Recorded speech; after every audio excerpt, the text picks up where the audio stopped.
was very irregular, maraming kanto.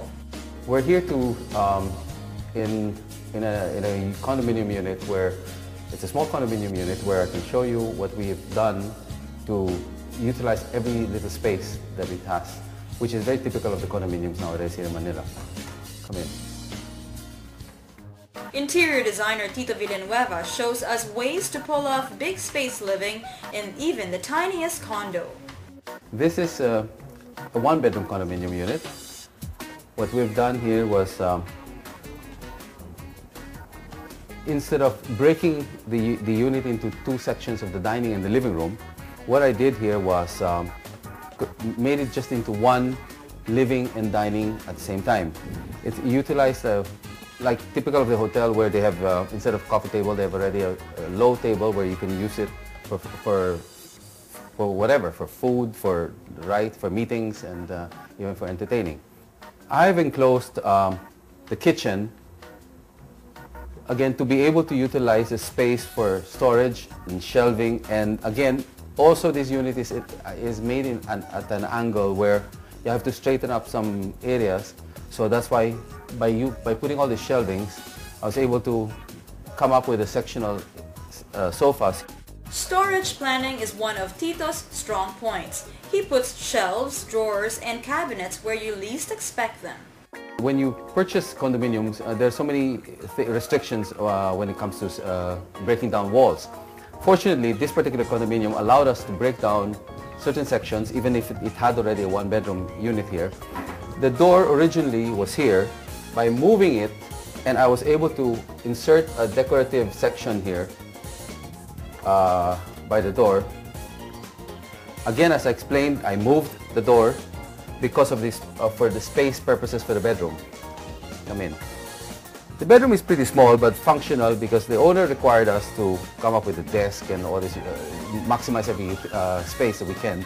So by putting up all the shelvings, typical of a small condominium, we always have problems with storage.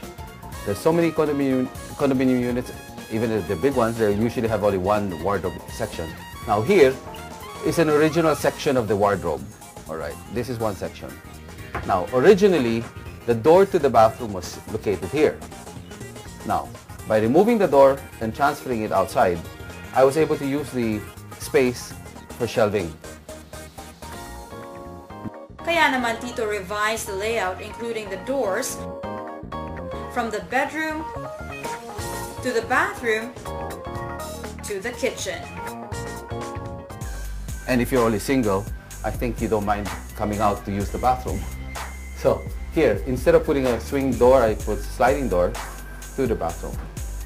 This is the original section where the door was. Instead of, again, closing in, what I did was I utilized it to use shelvings. Original ceiling was just up to this height.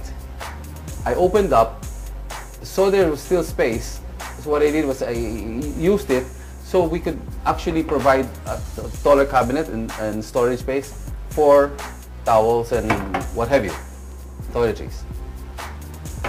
Just to be able to place the lighting, the halogen lighting, at the same time created a little cove lighting here by the window section. We enclosed the kitchen, though it's not necessary to enclose kitchens when it's a small unit, only because for the air conditioning purposes. All right, this now leads to the kitchen. Original ceiling height was this height. Opened it up again, so there was a space available, so we just utilized it again to be able to incorporate custom-made kitchen cabinetry that you would utilize every space, no? I have, of course, the typical dish rack here, so it's a... Tito says that exposed structural elements in a room may be hidden by creating coves. Pwede rin ito for lighting effect. Several condominiums always have these exposed beams. And I remember there was a huge beam right smack here in the middle. Now, for the size of the room, there's no other place to put the bed except here. Now, since I know for feng shui you're not supposed to be underneath a beam, what we did was we just enclosed the whole area into a ceiling for the section of the bed, and then still utilize the height for cove lighting.